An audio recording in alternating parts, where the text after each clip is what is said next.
Hello my YouTube family, কেমন আছেন সবাই? আশা করি সবাই খুব ভালো আছেন। আর ওয়ান্ডারিং চৈতের সাথে আছেন তো? কি মনে হচ্ছে জায়গাটা দেখে? একটু কি চেনা চেনা লাগছে?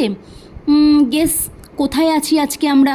তাহলে চলুন পুরো ভিডিওটা দেখতে আমার সঙ্গে থাকবেন।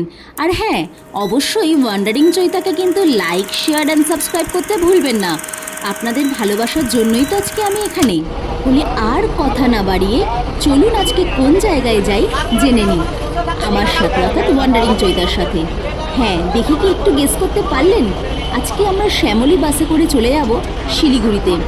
কারণ আপনারা ভালো করেই জানেন শিলিগুড়ির টিকিট পাওয়া মানে হাতে চাঁদ পাওয়ার মতো। তাই আজকে আমরা বাসে করেই চলে যাচ্ছি শিলিগুড়িতে। দেখতেই পাচ্ছেন এই বাসটি নতুন লঞ্চ করেছে, তাই এই সুন্দর বেলুন দিয়ে সাজানো। আর ওঠার সাথে সাথে তো এখানে জল দেওয়াই হয়, প্লাস খুব সুন্দর কমফোর্টেবল শুয়ে শুয়ে চলে যাওয়া যায়। আর এত সুন্দর জায়গা, এত সুন্দর বাসটি যে কি বলবো, ভীষণই কমফোর্টেবল। আর আপনারা যদি দুজন থাকেন বা তিনজন থাকেন কোনো অসুবিধা নেই, আপনারা অনলাইনও বুক করতে পারবেন আর এই বাস ডিপোতে এসেও এই বাস বুক করতে পারবেন। শ্যামলীর মতো কিন্তু আরও অনেক বাস আছে, সেগুলোও আপনারা বুক করতে পারবেন।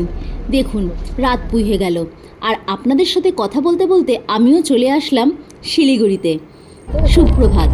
সারা রাত বাসে কাটিয়ে বাস থেকে নেমে যদি দেখা যায় এই রকম দৃশ্য, পাশ দিয়ে বয়ে যাচ্ছে তিস্তা নদী আর গাজলডোবার সুন্দর বনাঞ্চল, তাহলে কি ভালোই না লাগে, তাই না?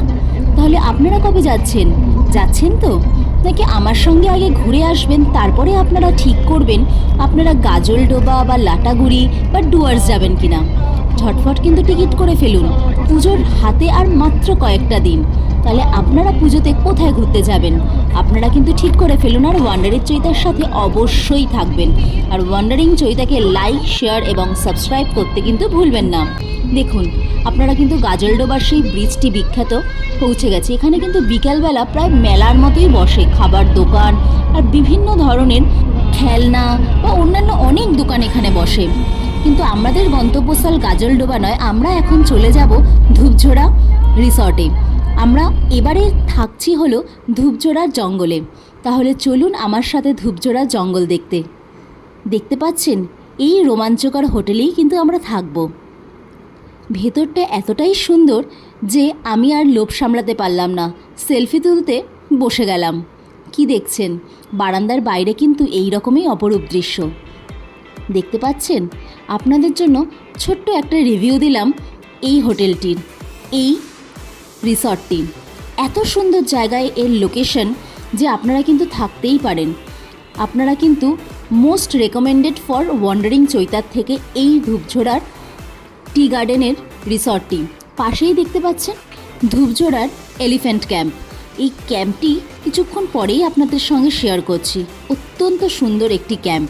লোকে এখানে দূর থেকে দেখতে আসে এই এলিফ্যান্ট ক্যাম্পটি দেখতে, কিন্তু আমরা কিন্তু এর পাশেই ছিলাম।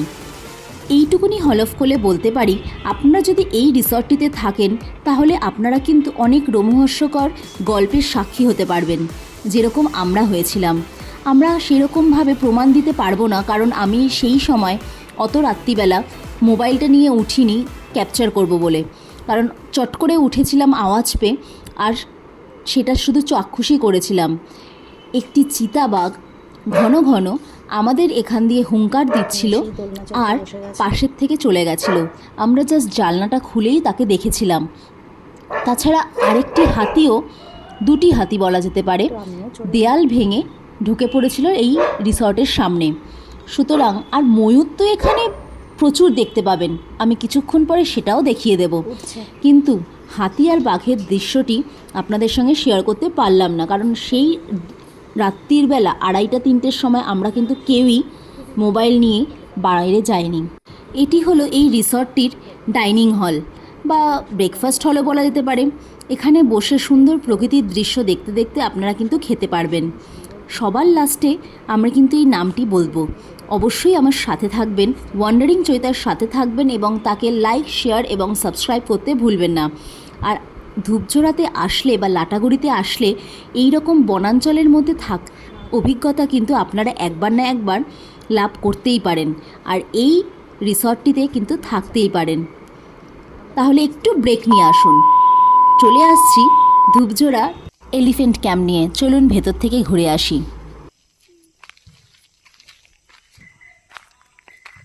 এটা আমরা এসেছি ধূপজোড়া এলিফ্যান্ট দেখতে পাচ্ছেন ক্যাম্পে। কি সুন্দর জায়গাটি। এখানেও কিন্তু থাকার ব্যবস্থা আছে। আগে এখানে হাতি করে পুরো বনাঞ্চলটি ঘুরে দেখা হতো, কিন্তু এখন সেটি কোনো অনিবার্য কারণে বন্ধ রয়েছে। পাশেই রয়েছে হাতের কাজের খুব সুন্দর একটি কারখানা, আপনি দেখাবো একটু পরে। আর সামনে রয়েছে মূর্তি নদী। দেখতে পাচ্ছেন হাতিগুলোকে রাখা আছে। এখন এই হাতিগুলিকে ফরেস্ট অফিসাররা তাদের টহল দেওয়ার জন্য ব্যবহার করে। কি সুন্দর, মন প্রাণ জুড়িয়ে যাওয়ার মতো, তাই নয় কি? কেমন লাগছে আমাকে কিন্তু অবশ্যই জানাবেন আপনাদের এই ভিডিওটি কেমন লাগলো, আর ওয়ান্ডারিং চৈতার সাথে থাকতে আপনাদের কেমন লাগছে। যদি ভালো লেগে থাকে অবশ্যই আমাকে লাইক, শেয়ার এবং সাবস্ক্রাইব, ফলো করতে কিন্তু ভুলবেন না, আর বন্ধুদেরও দেখার সুযোগ করে দেবেন। এই যে চলে এসেছি এই মানুষগুলির অক্লান্ত পরিশ্রমে তৈরি করার কারখানায়। দেখতে পাচ্ছেন কি অক্লান্ত পরিশ্রমের তারা পাপোশ, মাদুর ইত্যাদি তৈরি করছে পাট দিয়ে। কি সুন্দর দেখতে পাচ্ছেন। আমি কিন্তু প্রথমবার দেখলাম এরকম কারখানা। আপনারা কি আগে দেখেছিলেন? দেখলে কোথায় দেখেছেন আমাকে কিন্তু কমেন্ট করবেন। আপনাদের সাথে কথা বলতে বলতে কখন যে রাত ঘনিয়ে ভোর হয়ে গেল বুঝতেই পারলাম না। শুরু হয়ে গেল আরেকটি দিন। সুপ্রভাত বন্ধুরা, আজকে আমি নিয়ে যাব আপনাদের মূর্তি নদীর কাছে। এই চা বাগান পেরিয়ে আমরা চলে যাব আস্তে আস্তে মূর্তি নদীর কাছে। এখান দিয়ে যাওয়াটা কিন্তু একটু রিস্কের ছিল, কারণ আমাদের অনেকেই বারণ করেছিল। পরে জানতে পারলাম যে এই চা বাগানের মধ্যে কিন্তু অনেক সময় চিতাবাঘ লুকিয়ে থাকে। কিন্তু ভোরবেলা উঠে যদি এত সুন্দর চা বাগান দেখি, তার সাথে সূর্যোদয়, কী বা লোভটা সামলাতে পারে বলুন তো? দেখতে পাচ্ছেন এই হলো মূর্তি নদী। মূর্তি নদীতে কিন্তু সচরাচর জল দেখা যায় না, শুধুমাত্র বর্ষাকাল ছাড়া। বর্ষাকালে মূর্তি নদী ভয়ঙ্কর রূপ ধারণ করে। আমরা কিন্তু প্রায় জঙ্গলের মাঝখানেই চলে এসেছি। দেখতে পাচ্ছেন এই যে মূর্তি নদী, আর ওপারে হলো ঘন জঙ্গল। আমরা কিন্তু এই ফটো তোলার জন্য বা ভিডিও করার জন্য বকাও খেয়েছিলাম ফরেস্ট অফিসারের কাছ থেকে। দেখতে পাচ্ছেন গাছের ওপর ময়ূরটিকে, ও সরি, এটা তো ময়ূর নয়, এটা হলো ময়ূরী, অর্থাৎ মেয়ে ময়ূর, যার কোনো ল্যাজ থাকে না, অর্থাৎ পেখম থাকে না। আমরা এখন চলেছি ময়ূরের খোঁজে। অনেকক্ষণ ধরে ময়ূরের কর্কশ আওয়াজ শুনতে পাচ্ছিলাম, কিন্তু খুঁজে পাচ্ছিলাম না। তাই হোটেলের একজন স্টাফ ছিলেন, তিনি অত্যন্ত ভালো মানুষ। তিনি বললেন, চলুন ম্যাডাম, আজকে আমার দায়িত্ব আপনাকে ময়ূর দেখানোর।